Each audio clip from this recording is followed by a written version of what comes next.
अस्सलाम वालेकुम students, welcome back to software engineering fundamental course.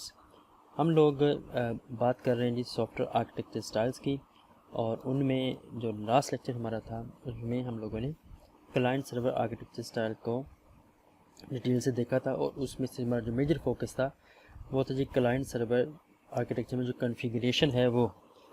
तो रीकैप कर लेते हैं जी। हमारे पास टोटल 3 फंक्शनैलिटी लेयर्स हैं। उसमें से पहली प्रेजेंटेशन लेयर है, दूसरी बिजनेस लेयर है, जो थर्ड वन है वह जी डेटा मैनेजमेंट लेयर। तो जो 2 टियर था, इस आइडिया का मेजर पर्पस क्या था, मकसद क्या था, कैसे डिस्ट्रीब्यूशन इसमें की गई, वो ये थी कि एप्लीकेशन को 2 हिस्सों में डिवाइड कर लिया जाए। या आप कह लें कि ये जो 3 फंक्शनैलिटी है इसको 2 हिस्सों में डिवाइड कर लिया जाए। उसमें जो पहली जो है प्रेजेंटेशन लेयर, ये रिस्पॉन्सिबिलिटी दे दीजिए क्लाइंट को, और जो बाकी है बिज़नेस लेयर और डेटा मैनेजमेंट लेयर ये प्रोवाइड कर दी जाए। इसकी जो प्रोविज़न है वो होगी सर्वर साइड पे। तो ठीक है, अच्छा आइडिया था। लेकिन इस आइडिया में हम लोग देखा कि बेसिकली इसका पर्पज़ क्या था, लेगेसी सिस्टम को हम कन्वर्ट करना चाह रहे थे क्लाइंट सर्वर आर्किटेक्चर में। अब इसमें इशू ये आया कि जो सर्वर था वो चूँकि एक से ज़्यादा फंक्शनैलिटी पे काम कर रहा था, तो वहाँ पे प्रोसेसिंग ज़्यादा चाहिए होती थी। तो यहाँ पे हैवी लोड था सर्वर के ऊपर, और नेटवर्क इशू यहाँ पे हमें ज़्यादा आ रहे थे। तो फिर आइडिया ये किया गया कि क्यों ना ऐसा किया जाए कि प्रोसेसिंग पावर डेलीगेट कर दी जाए क्लाइंट की तरफ, मतलब ज़्यादा प्रोसेसिंग पावर। तो इसमें फिर क्या आइडिया था, 2 टियर फैट क्लाइंट को फैट कर दिया गया। कैसे फैट किया गया? फैट ऐसे किया गया कि क्लाइंट अब रिस्पॉन्सिबल था प्रेजेंटेशन लेयर के अपनी और बिजनेस लेयर का भी, और जो सर्वर था उसको रिलैक्स कर दिया गया। अब सर्वर जो रिस्पॉन्सिबल था वो सिर्फ था डेटा मैनेजमेंट लेयर का। ठीक है जी, डिस्ट्रीब्यूशन हो गई, सर्वर रिलैक्स हो गया। लेकिन अब इसमें इशू क्या आया? इशू ये आया कि जैसे ही कोई लॉजिक बिजनेस लॉजिक में चेंज आएगा तो उसमें क्या होगा, या प्रेजेंटेशन में लेयर में चेंज आएगी तो सारे के सारे क्लाइंट्स को अपडेट करना पड़ेगा। तो इसका आइडिया सोचा गया कि हम मूव करते हैं ज़ीरो इंस्टॉल की तरफ। ज़ीरो इंस्टॉल कंसेप्ट क्या था कि जो क्लाइंट है उसकी जो सिस्टम की मेमोरी उसको यूज़ किया जाएगा। डेफिनेटली जब हम ये सिस्टम की मेमोरी यूज़ करेंगे तो हमें वहाँ पे इश्यूज आएंगे मैनेजमेंट के। यानी हो हमने कहा ठीक है जी, एक्सेप्ट करते हैं इस चीज़ को। तो फिर थर्ड जो कि वंडरफुल आइडिया था वो ये था कि बजाय कि हम फंक्शनैलिटी को कभी क्लाइंट को ज़्यादा दे रहे हैं, कभी सर्वर को ज़्यादा फंक्शनैलिटी प्रोवाइड करने की कोशिश कर रहे हैं, क्यों ना ऐसा किया जाए कि 3 डिफरेंट फंक्शनैलिटी के लिए, 3 डिफरेंट सर्विसेज के लिए 3 डिफरेंट प्रोसेस हों। अब इसमें तो 3 टियर था, मतलब कि एप्लीकेशन जो थी उसको 3 पार्ट्स में डिवाइड कर लिया जाए। जो प्रेजेंटेशन वाला जो सर्विस है वो प्रोवाइड करेगा क्लाइंट, जो बिज़नेस लॉजिक है ये प्रोवाइड करेगा मिडलवेयर, और जो डेटा मैनेजमेंट की सर्विसेज हैं, जो फंक्शनैलिटी है वो प्रोवाइड करेगा सर्वर। तो इस तरह से डिस्ट्रीब्यूशन प्रैक्टिकली हुई। अब किसी भी बर्डन ज़्यादा नहीं था, हर सिंगल लेयर सिंगल प्रोसेस पे काम कर रही थी, सिंगल फंक्शनैलिटी प्रोवाइड कर रही है। तो लिहाजा इस वक्त मैंने बताया था जितनी भी वेब एप्लीकेशन है, क्लाइंट बात करता है एप्लीकेशन टियर से, एप्लीकेशन टियर आगे जा करके बात करता है डेटा मैनेजमेंट लेयर से। अच्छा, उसके बाद था एन टियर। क्या चीज़ है? तो एन टियर ये था कि है ये 3 टियर। तो 3 टियर की एडवांस फॉर्म है। एडवांस फॉर्म किस तरह से है? ये आपको स्केलेबिलिटी, हमें परफॉर्मेंस और स्केलेबिलिटी ये दोनों चीज़ें ज़्यादा चाहिए। तो इसके लिए फिर हम मूव करके एन टियर की तरफ। तो एन टियर में क्या करने की कोशिश की जाती है, उसमें ये किया है कि हमारे पास प्रेजेंटेशन लेयर है, एप्लीकेशन लेयर है, या डेटा मैनेजमेंट लेयर है, ये मल्टीपल हो सकती हैं। होगी ये 3 टियर ही, लेकिन एक टियर के अंदर मल्टीपल लेयर्स हो सकती हैं।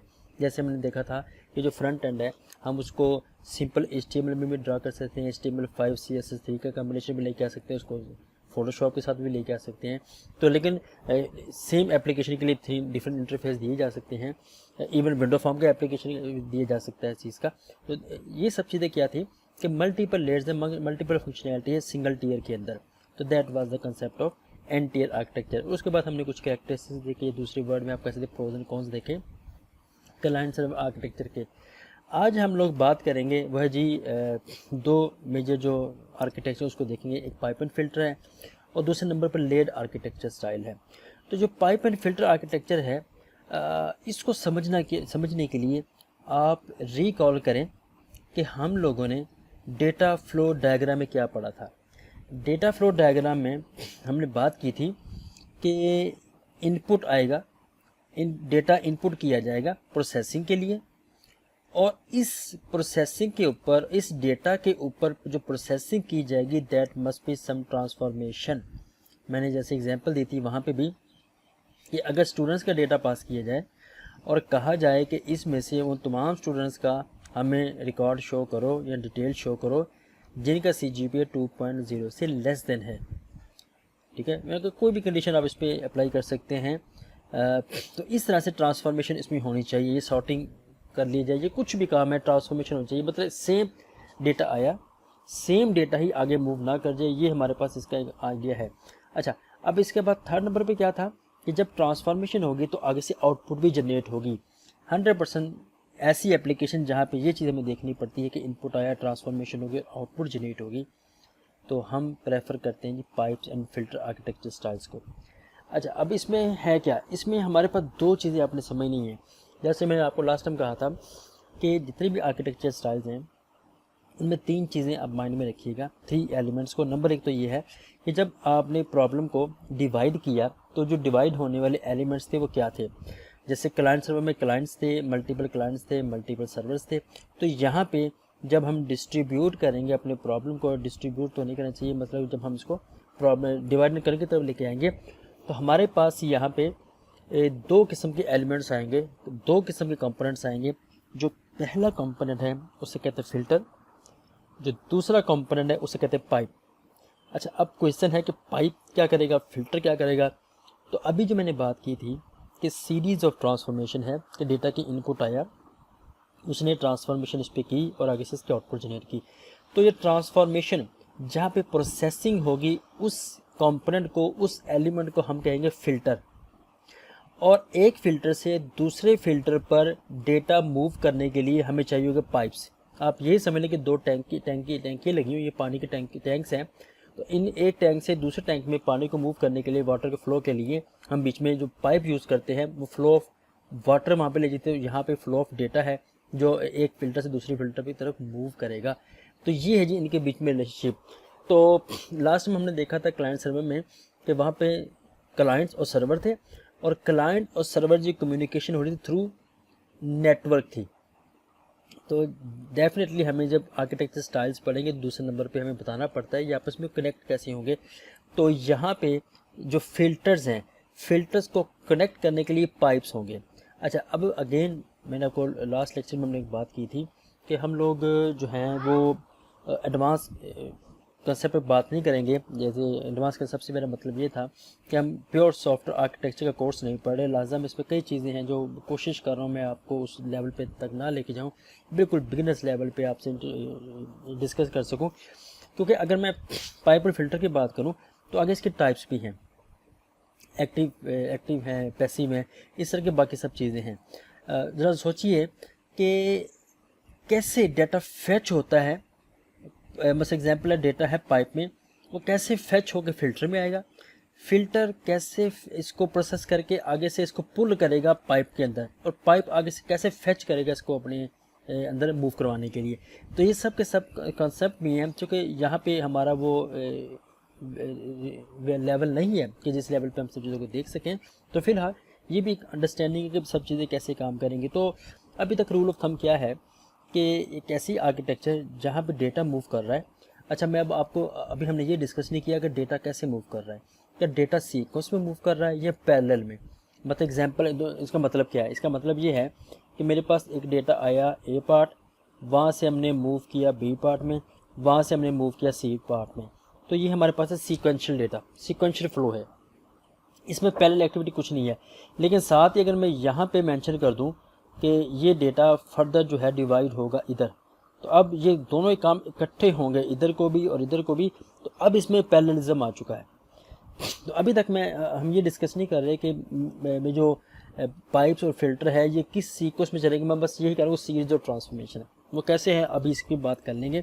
तो फिलहाल आपके माइंड में ये होना चाहिए कि ये जो मैंने ड्रॉ किए हैं दीज आर फिल्टर्स, और ये जो आपको नज़र आ रहा है बीच में एरोस, तो दीज आर पाइप्स। अच्छा, तो रूल ऑफ थंब क्या है जी, इंफॉर्मेशन फ्लो करेगी वन फिल्टर से अनदर फिल्टर की तरफ या फर्स्ट फिल्टर से सेकंड फिल्टर की तरफ थ्रू पाइप्स। अब दूसरी इसमें इम्पोर्टेंट बात ये है कि जितने भी फिल्टर हैं वो इंडिपेंडेंटली काम कर रहे हैं। मतलब फिल्टर ए है हमारे पास और फिल्टर बी है, ए फिल्टर है और बी फिल्टर है।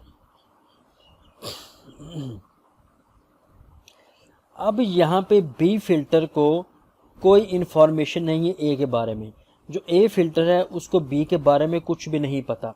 ये दो अलग अलग दुनिया के लोग हैं, अलग अलग अपना काम कर रहे हैं।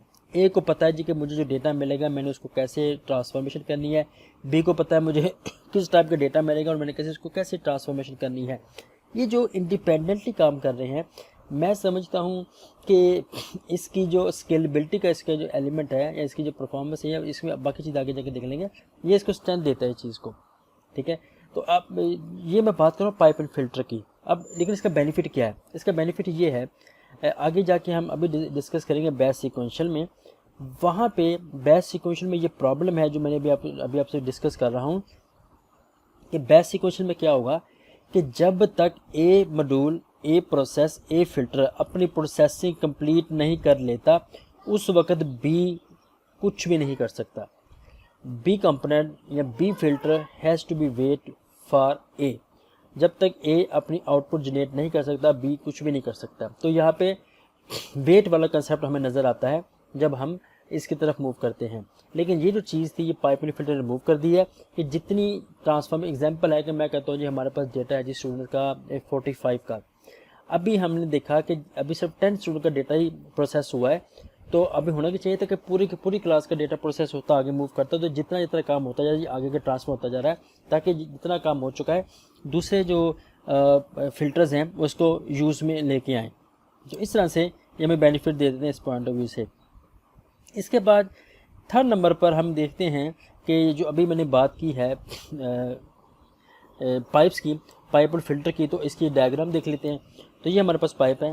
अगेन इनका मकसद होगा एक फ़िल्टर से दूसरे फ़िल्टर में डेटा को मूव करवाना। और ये है जी फ़िल्टर। अगर ये फ़िल्टर है there must be some input and there must be some output, और डेफिनेटली जो प्रोसेसिंग है वो इसी के अंदर होगी। अच्छा, अब यहाँ पे आप देख सकते हैं कि यहाँ पे फ़र्ज़ करें मैं इसको ए कह देता हूँ, तो यहाँ पे जो ए फिल्टर है उसने प्रोसेसिंग स्टार्ट की। प्रोसेसिंग स्टार्ट करने के बाद जो इसकी आउटपुट थी वो स्प्लिट हुई है दो पार्ट में। एक हमारे पास B1 है लेट्स सपोज, और दूसरे नंबर पे जो B2 है। तो B1 ने प्रोसेसिंग की और डेटा में ट्रांसफॉर्म किया और वो उसने असाइन कर दिया C को, और जो B2 है उसने जो डेटा उसको इनपुट मिला था उसने इस पर प्रोसेसिंग की, ट्रांसफॉर्मेशन की, और इसकी आउटपुट जो है वो D को अवेलेबल होगी। तो यहाँ पे हम देख सकते हैं कि ये जो इलाका है ये वाला, इस इलाके में हमें नज़र आ रहा है पैरेललिज्म, यानी कि पैरेलल में एक्टिविटी जा रही है। अगर इनमें से फ़र्ज़ करें मैं B2 को रिमूव कर दूँ या B1 को रिमूव कर दूँ, तो इस मामले में आप देखेंगे कि यहाँ पे सीक्वेंशियल चीज़ रह जाएगी। लेकिन अगेन फिर डेफिनेटली किसी एक को यहाँ भी रिमूव करना पड़ेगा। एंड अगर हम ये काम कर दें कि सिर्फ ये सीक्वेंस में ही जा सके, सीक्वेंस में चीज़ें हो सकें, पैरेललिज्म में ना हो सके, तो उसको हम कहते हैं जी बैड सीक्वेंशियल। आई होप कि अब आप आइडिया को समझ चुके होंगे। अब इसमें क्या होगा कि सीक्वेंशियल होगी, नो अल्टरनेट और पैरेललिज्म एक्टिविटी होगी। और अगेन बैड सीक्वेंस में जैसे मैंने अभी बताया कि जो बी मॉड्यूल है उसको वेट करना होगा ए मॉड्यूल जब तक प्रोसेसिंग कंप्लीट ना कर ले। तो ये इसकी खासियत है जो हमें यहाँ पे अंडरस्टैंड करनी है। अच्छा, अब इस एग्जांपल देख लेते हैं। आप पढ़ रहे होंगे इस वक्त जी प्रोग्रामिंग फंडामेंटल्स, उसके अंदर आप डेफ C++ या कोई भी आप कंपाइलर यूज़ कर रहे हैं, डेफिनेट लैंग्वेज C++ है। तो कोई भी लैंग्वेज है, हर लैंग्वेज का स्पेसिफिक कंपाइलर है जो उस लैंग्वेज के सिंटैक्स को समझता है और उसमें सबसे पहले देखता है कि इसकी ग्रामर्स ठीक है। मतलब कि एग्जाम्पल है जी, आप लोगों ने सेमीकोलन का यूज़ किया कि नहीं किया, आपने कहा जी int x is equal to 100, आपने इक्वल टू साइन लगाया कि लगाया। आप में हमने कहा जी वेरिएबल्स के जो नेमिंग है उनके बीच में किसी किस्म का स्पेस नहीं आ सकती, इस किस्म की जो भी रूल रेगुलेशन है। कंपाइलर जो है बैच सीक्वेंसर की बड़ी बेहतरीन एग्जांपल है। कंपाइलर सिंपली क्या कहता है जी, कंपाइलर में डेटा फेच होता है, हमारे जो आईडी है जैसे डेफ सी प्लस प्लस है, तो डेफ सी से जो डेटा मूव किया उस आगे उसका जो दूसरा प्रोसेस है वो लेक्सिकल होगा, फिर उसकी पार्सिंग की जाएगी, उसका सिमेंटिक एनालिसिस किया जाएगा, उसके बाद इंटरमीडिएट कोड जनरेशन का काम होगा, फिर कोड की ऑप्टिमाइजेशन होगी, और आखिर में एक ऐसा कोड जनरेट होगा जो मशीन रीडेबल होगा, जो मशीन अंडरस्टैंडेबल होगा। तो मैं ये सब के सब नाम सब आपसे पढ़ रहा हूँ। अगर फ़र्ज़ करें आपको lexer, parser, semantic analysis, intermediate code generation, optimisation, code generation की समझ नहीं आई, नो प्रॉब्लम, ये कोई ऐसी ख़तरनाक बातें नहीं है।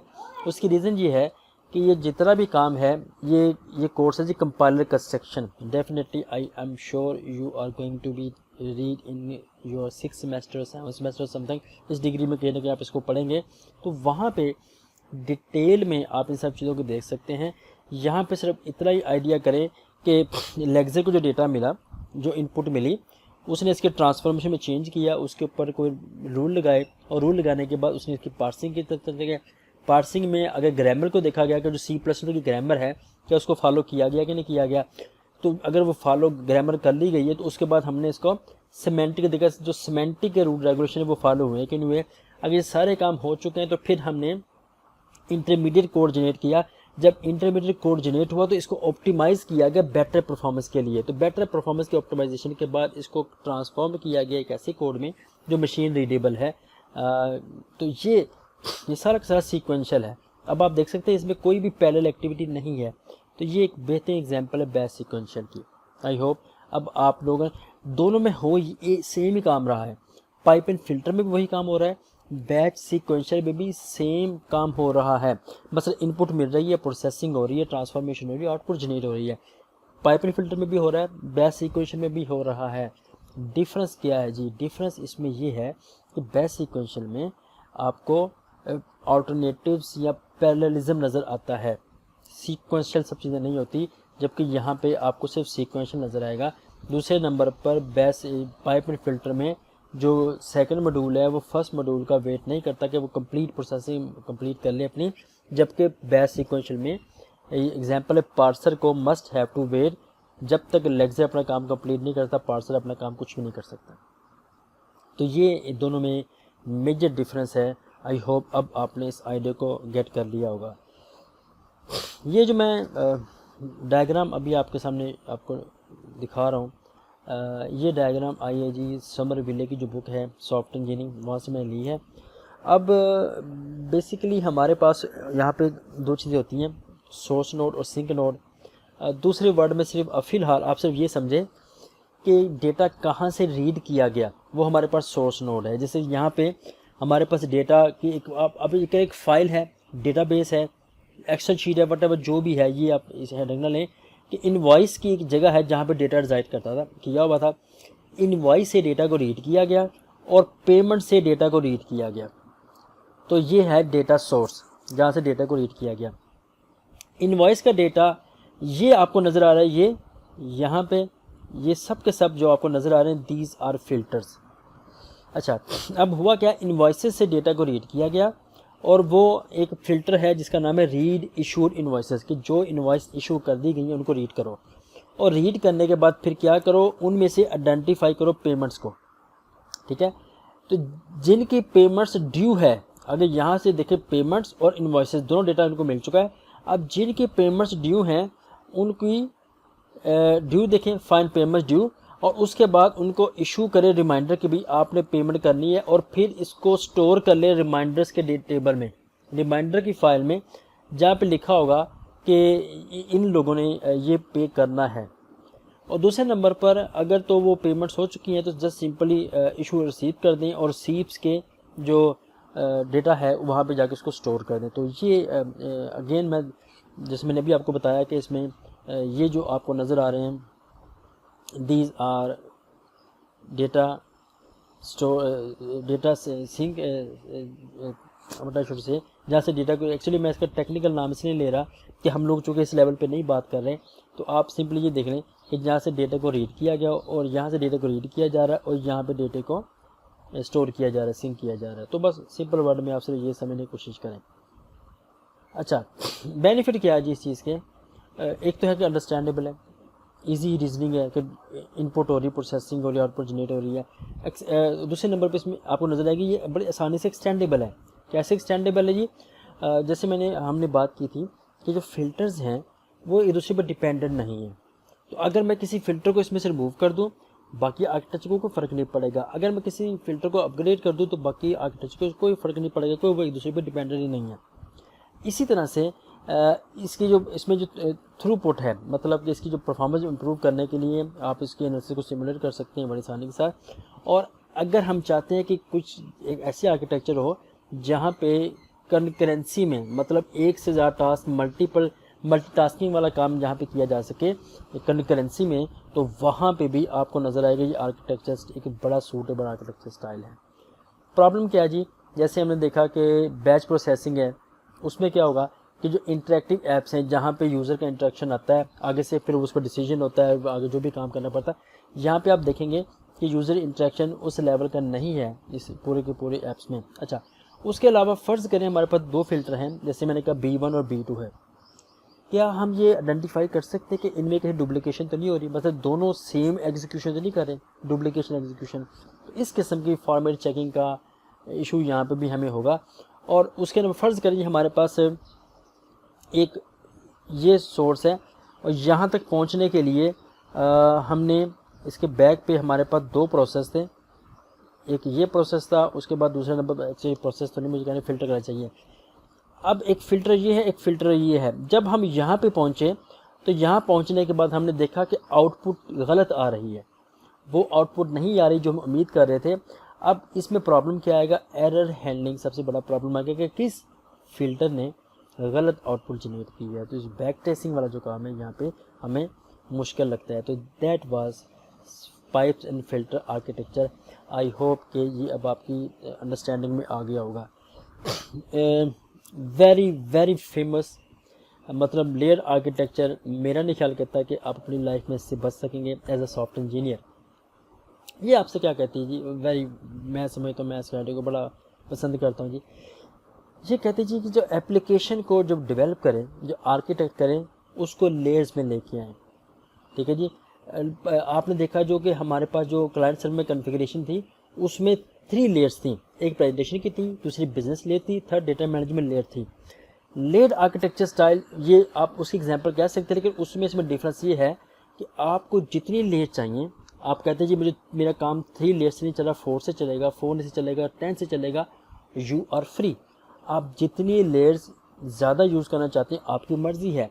लेकिन अब इसमें हमें भी एक कोई मीडिएटर किस्म का काम चाहिए होगा कि जितनी लेयर्स आ जाएंगी तो लेयर में एक प्रॉब्लम आएगी परफॉर्मेंस का प्रॉब्लम क्यों है वो अभी हम इसमें डिस्कस कर लेते हैं। अच्छा, अब कोई रियल लाइफ में एग्जांपल, आप इस वक्त विंडोज़ ऑपरेटिंग सिस्टम देख लें, कोई भी ऑपरेटिंग सिस्टम देख लें, वो लेयर आर्किटेक्चर पर डेवलप हुआ है। उसकी आर्किटेक्चर को देखते हुए .NET का फ्रेमवर्क देख लें, मतलब आप में से कुछ लोग जो आगे ऑब्जेक्ट प्रोग्रामिंग पढ़ेंगे, मे बी दे आर भी कि वो C# में उसको पढ़ेंगे या इसको फिर वो C# में पढ़ने की कोशिश करेंगे या फिर वो इस चीज़ को किसी में पढ़ेंगे। एनीहो, जो .NET फ्रेमवर्क है माइक्रोसॉफ्ट का, वो सारा का सारा लेयर्ड आर्किटेक्चर स्टाइल पे डेवलप हुआ है। तो अब यहाँ से आप देख सकते हैं कि इस आर्किटेक्चर की इम्पोर्टेंस किस लेवल तक है। अच्छा, अब ये इसका रूल ऑफ थंब है क्या? यहाँ पे आपको मल्टीपल लेयर नज़र आएंगी। मैं आगे जाके आपको शायद सर्कल में दिखा दूंगा, लेकिन इसका मतलब ये नहीं कि लेयर सर्कल में होंगी, मैं एक आइडिया देना मकसद है। अच्छा, अब रूल ऑफ थंब के मुताबिक ये जो लेयर है, इसको अगर कम्युनिकेट करना इस लेयर के साथ, तो ये रिक्वेस्ट सेंड करेगी इस लेयर को, आगे ये लेयर रिक्वेस्ट सेंड करेगी इस लेयर को, और आगे से ये लेयर रिक्वेस्ट सेंड करेगी इस लेयर को। जब ये लेयर इसकी प्रोसेसिंग कर लेगी तो प्रोसेसिंग करने के बाद ये लेयर डायरेक्ट इसको रिस्पॉन्ड नहीं करेगी। अब उसके बाद ये इसका रिवर्स में जाएगी कि ये रिस्पॉन्ड करेगी इसको आउटर लेयर को, ये अपनी आउटर लेयर को, ये अपनी आउटर लेयर को। तो इस तरह से कम्युनिकेशन होती है लेयर्स के बीच में। एक लेयर दूसरे लेयर से कम्युनिकेट करती है थ्रू इंटरफेस। ठीक है, तो लाजा रूल ऑफ थंब क्या है यहाँ पे कि हम इस लेयर्स की जो प्रोसेसिंग में जो प्रोसेसिंग होती है उसको चेंज कर सकते हैं, और ये change should be kept locally. मतलब अब हम यहाँ पे ये करने की कोशिश नहीं करेंगे कि इसके इंटरफेस में चेंज कर दें। दूसरे वर्ड में इसको प्रोग्रामिंग से समझाने की कोशिश करता हूँ कि फ़र्ज़ करें हमारे पास आपने एक मेथड यूज़ किया होगा स्क्वायर रूट का, तो स्क्वायर रूट के अंदर अब हम हमेशा ये कहेंगे कि यहाँ पे आप कोई नंबर पास करेंगे तो हम उसका स्क्वायर रूट कैलकुलेट कर देंगे। तो आपने ये हमेशा नंबर ही उम्मीद करनी है किसी क्लाइंट से जो उसको कॉल करेगा। अब किसी भी जगह हम यहाँ पे कैरेक्टर अरे या स्ट्रिंग्स को उम्मीद नहीं करेंगे या फ्यूचर में जाके चेंज नहीं करेंगे, तो इंटरफेस को कुछ नहीं कहना ताकि अफेक्ट ना हो सके पूरी की पूरी लेयर आर्किटेक्चर। आई होप ये मैं आई ट्राई माई बेस्ट कि मैं इसको अंडरस्टैंड करवा सकूँ आपको। अच्छा, अब इसमें जैसे मैंने भी आपको बताया यू में है as many layers as you want, लेकिन जितनी लेयर्स ज़्यादा कर देंगे, चूँकि अब एग्जांपल अभी हमने देखा लास्ट लेक्चर में लास्ट स्लाइड में कि जितनी ज़्यादा लेयर्स थी तो पहली लेयर दूसरे से दूसरी, तीसरे से तीसरी, 4 से 4 रिप्लाई करिए, थर्ड को थर्ड रिप्लाई करिए, 2 को 2 रिप्लाई करिए, फर्स्ट को। तो इस तरह से ये हमें परफॉर्मेंस इशू आ सकता है, लेकिन डेफिनेटली परफॉर्मेंस के साथ स्केलेबिलिटी के बाकी के बड़े हमें इसमें एज मिल जाते हैं। अच्छा, अब ज़रा गौर कीजिएगा, हमारे पास लेयर 1 है, लेयर 2 है और लेयर 3 है, और आप कितनी भी लेयर इसमें लेके आ सकते हैं, कोई ऐसा इशू नहीं है। और रूल ऑफ थंब इसमें है क्या, जो सबसे बाहर वाली लेयर होगी, जैसे हमारे मामले में जो लेयर 3 है ये सबसे आउटर लेयर है, तो सबसे आउटर लेयर जो होगी उसका मकसद होगा GUI, ग्राफिकल यूज़र इंटरफेसेस, यानी कि जो सबसे आउटर वाली लेयर होगी उस लेयर के थ्रू जो क्लाइंट है, जो यूज़र है, वो हमारे सिस्टम से इंटरेक्ट करेगा। और जो सबसे इनर लेयर होगी वो लेयर होगी सिक्योरिटी की। आई होप कि आपने इस पॉइंट गेट कर लिया होगा। अच्छा, अब क्वेश्चन ये है कि आखिर ये लेयर आर्किटेक्चरल स्टाइल आया कहाँ से। डेफिनेटली जो लेयर आर्किटेक्चर स्टाइल है ये नेचर से आया है, कुदरत से आया है, कुदरत की जो वहाँ से देख के आया है। तो ये जो प्याज आपने देखा होगा जी, ये अगर आप देखें तो इसमें भी लेयर्स होती हैं, कभी इसका बाहर का छिलका, उसके अंदर छिलका, उसके अंदर छिलका, उसके अंदर छिलका। तो ये प्याज की एग्जांपल है लेयर आर्किटेक्चर स्टाइल की, और बेसिकली वो इस तरह काम करती हैं। लिहाजा पहली लेयर दूसरी लेयर से कम्युनिकेट करेगी, दूसरी तीसरी से करेगी, तो मेक इट श्योर कि इनके बीच में ये जो इंटरफेसेस हैं इनको हमने नहीं कुछ कहना। मतलब आप इस लेयर्स के अंदर जाके जो चेंजेस करना चाहते हैं एब्स्ट्रैक्शन लेवल पे करें, लेकिन इसके बीच में जो इंटरफेसेस है, जो कम्युनिकेशन वाला जो मैकेनिज्म है, उसको हम बिल्कुल भी डिस्टर्ब नहीं करेंगे, ताकि कि जेनेरिक किस्म के सब लोग इसको अफेक्ट ना, कोई उसमें लोग अफेक्ट ना हो जाएं। तो ये आइडिया था जी हमारे पास लेयर आर्किटेक्चर स्टाइल का। अब इसकी भी एग्जांपल देख लेते हैं जी। ये लाइब्रेरी सिस्टम है, अगेन ये भी मैंने जो गेट किया है, ये जो समर बेले की बुक है वहीं से लेके आया हूँ मैं। तो अब हमारे पास यहाँ पे कि जी जैसे मैंने कहा जो सबसे आउटर लेयर है, तो सबसे आउटर लेयर का मकसद होगा ग्राफिकल यूज़र इंटरफेस। तो यहाँ पे वेब ब्राउज़र है जिसके थ्रू इंटरेक्ट करेगा यूज़र हमारे सिस्टम के साथ। उसके बाद जो फर्दर लेयर होगी उसमें लाइब्रेरी सिस्टम का लॉगिन होगा, उसमें कुछ फॉर्म्स होंगे और क्यूरी मैनेजर होगा। फिर जैसे मैंने आपको बताया था कि जब हम सर्वर को जिसमें डेटा रिजाइड करता है, अगर वहाँ से कोई डेटा फैच करना चाहते हैं, यहाँ पे कोई डेटा रीड करना चाहते हैं, अपडेट करना चाहते हैं, डिलीट करना चाहते हैं, तो हमको SQL हमें यहाँ पे SQL की क्यूरी चाहिए होगी। SQL लैंग्वेज है, इस लैंग्वेज की क्यूरी चाहिए होगी, उसके बगैर ये काम नहीं करेगा। और उसके बाद थर्ड नंबर पे हमें नज़र आ रहा है प्रिंट मैनेजर, जो कि प्रिंटिंग का काम करेगा यहाँ पे। अच्छा, उसके बाद हमारे पास जो सर्च है वो डिस्ट्रीब्यूटर लेवल की है, डॉक्यूमेंट रिट्रीवल है, राइट मैनेजर है। मतलब एग्जांपल है कि मैं कहता हूँ जी कि मुझे बुक चाहिए, तो मेरे जो राइट्स होंगे स्टूडेंट्स के राइट्स में फ़र्क होगा। और इस तरह हमारे एक पूरा अकाउंट चलता है लाइब्रेरी में कि मैं कितनी बुक्स अभी तक ले चुका हूँ, कितना मैं ओवर ड्यू है, कितना मुझे इसमें फाइनेंस हो चुका है। तो लाइब्रेरी इंडेक्स में होगा कि इस वक्त हमारे पास कौन कौन सी लाइब्रेरी में, कौन कौन सी कैटलॉग में कौन कौन सी बुक्स अवेलेबल है। और आप यहाँ पे देख सकते हैं कि मल्टीपल लेयर आपको नज़र आ रही है यहाँ पे डेटाबेसेस की, मुख्तलिफ किस्म के डेटाबेसेस हैं। तो इस तरह से जो कम्युनिकेशन होगी वो कुछ इस फॉर्म में होगी, और रिस्पॉन्ड भी कुछ इस फॉर्म में रिवर्स में ही जाएगा। आई होप आपने इस आइडिया को गेट कर लिया होगा। तो अनफॉर्चुनेटली आप लोगों ने अभी कोई हाई लेवल लैंग्वेज नहीं पढ़ी जिसमें आप लोग डेटाबेस से कलेक्ट कर सकें, वहाँ से डेटा को फैच कर सकें, और कोई इवन अभी आप लोगों ने ऑब्जेक्ट ओरिएंटेड प्रोग्रामिंग भी नहीं पढ़ी। अगर ये दो चीज़ें आपने पढ़ी होती तो मैं लेयर्ड आर्किटेक्चर स्टाइल को प्रैक्टिकली आपको इम्प्लीमेंट भी करके दिखाता, कोड भी करके दिखाता, टेस्ट भी करके दिखाता, ताकि आप देख सकते कि ये कैसे काम करती हैं। एनी हो, जो भी आपके रिस्पेक्टिव टीचर होंगे जो आपको ऊपर पढ़ाएंगे, या जो जैसे कोई एडवांस कोर्स पढ़ाएंगे सॉफ्टवेयर आर्किटेक्चर का, सॉफ्टवेयर इंजीनियरिंग का, ही और शी इज़ एक्सपेक्टेड कि वो आपको ये डिस्कस करें, आपको वो इन सब चीज़ों को इम्प्लीमेंट करके देखें। अनफॉर्चुनेटली अभी आप ये सब चीज़ें अब नहीं पढ़ सके, इसलिए मैं शायद आपकी हेल्प नहीं कर सकूँगा इस पॉइंट इसमें, इसको अंडर इम्प्लीमेंटेशन लेवल पे। अच्छा, तो सबसे बड़ा बेनिफिट है रीयूजेबिलिटी की। एक लेयर को आप लोगन की लेयर है, आप उसको मल्टीपल जगह यूज़ कर सकते हैं। तो लेयर्स की रीयूजेबिलिटी हमें यहाँ पे एक बड़ा अच्छा टॉपिक मिल जाता है। चूँकि लेयर्स ने, मैंने कहा लेयर्स की इनर फंक्शनैलिटी को चेंज कर दें। जैसे हम लोगों ने देखा था रिफैक्टरिंग कंसेप्ट था एजाइल के अंदर, एक कोड के इंटरनल स्ट्रक्चर को ऐसे चेंज करें कि एक्सटर्नल स्ट्रक्चर में कोई फ़र्क ना आए, एक्सटर्नल बिहेवियर में कोई फ़र्क ना आए, वो रिफैक्टरिंग थी।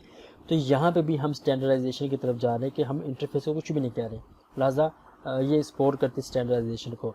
अच्छा, उसके बाद जो डिपेंडेंसी है, एक लेयर की दूसरी लेयर के साथ डिपेंडेंसी है, मॉडिफिकेशन हमने लोकली रखी हुई है, किसी जगह से उठ के हमारे पास वो नहीं आ रही। और लेयर्स की जो मैं समझता हूँ बहुत बड़ी बात है वो ये है कि ये इंक्रीमेंटल डेवलपमेंट को सपोर्ट करती है और टेस्टिंग को भी सपोर्ट करती है। कैसे? फ़र्ज़ करें अभी हमने जो पहला फेज़ था उसमें लेयर 1, लेयर 2, लेयर 3 हमने डेवलप कर दी। अब 1 मंथ 2-3 मंथ के बाद, 2-3 मंथ्स के बाद जो क्लाइंट है वो चाहता है कि इसको अपग्रेड किया जाए, इसमें कुछ नई फंक्शनैलिटी को ऐड किया जाए।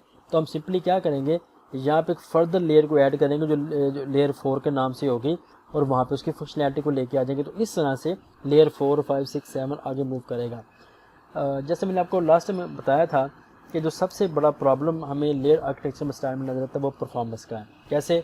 लेयर 1 2 से कम्युनिकेट करती है, 2 3 से कम्युनिकेट करती है, 3 4 से करती है, 4 5 से करती है। रिस्पॉन्ड भी रिवर्स है, 5 का 4 को, 4 का 3 को, 3 का 2 को, 2 का 1 को। तो यह हमें परफॉर्मेंस इशू यहाँ पे आएंगे जब हम इसकी तरफ जाते हैं। तो अच्छा, और उसके बाद जो लेयर्स है वो ब्रिज करता है लूज मॉड्यूलरिटी को। अब ये जो एक लाइन है इसको मैं फ़िलहाल यहाँ एक्सप्लेन नहीं कर सकता, unfortunately you have to wait till software design. जब हम बात करेंगे कपलिंग एंड कोहेजन की तो वहाँ पे ये चीज़ आपको ज़्यादा अंडरस्टैंडेबल होगी। तो ये था जी हमारा आज का लेक्चर। आज के लेक्चर में हम लोगों ने पाइप्स एंड फिल्टर आर्किटेक्चर को देखा। पाइप्स का मकसद था flow of information, flow of data from one filter to another filter, और फिल्टर का मकसद यहाँ पे क्या था, फिल्टर्स इनपुट लेते थे, उस पर सीरीज़ ऑफ ट्रांसफॉर्मेशन परफॉर्म करते थे और डिज़ायर आउटपुट जनरेट करते थे, और वो डिज़ायर आउटपुट एक फ़िल्टर की दूसरे फ़िल्टर तक एज एन इनपुट मूव करती थी। और फिर हम लोगों ने इसी के अंदर डिफरेंस देखा, what is difference between pipes and filter architecture and bad sequential architecture. I hope आपको आइडिया हो चुका होगा इस चीज़ का। उसके बाद हम लोगों ने बड़ी डिटेल में डिस्कस किया है लेयर्ड आर्किटेक्चर स्टाइल को, और हमने कहा जी एप्लीकेशन को as many layers as you want आप डेवलप कर सकते हैं। मीन्स टू से हर फंक्शनैलिटी को, हर सर्विस को इंडिपेंडेंट लेयर में ले जाएं। पॉसिबल है कि एक हमारे पास डेटा मैनेजमेंट लेयर है, प्रेजेंटेशन की लेयर हो, उसके बाद बिजनेस लेयर हो सकती है, इमेजेस हमारे पास है उसकी लेयर हो सकती है, हमारे पास अगर वीडियोस पड़ी है तो इसकी कंप्लीट लेयर हो सकती है, और कुछ भी जितनी भी लेयर्स हमारे पास हैं वो इसमें हम लेके आ सकते हैं। तो ये था जी हमारा आज का लेक्चर। अब इस लेक्चर में अगर आपके माइंड कुछ क्वेश्चन है, you are free to ask, तो इसको अंडरस्टैंड कीजिएगा, पढ़िएगा, देखिएगा, और प्लीज़ अपडेट मी अगर किसी किस्म का इशू आप फेस करते हैं तो अपना ख्याल रखिएगा जी। अनटिल नेक्स्ट लेक्चर, अल्लाह हाफिज़।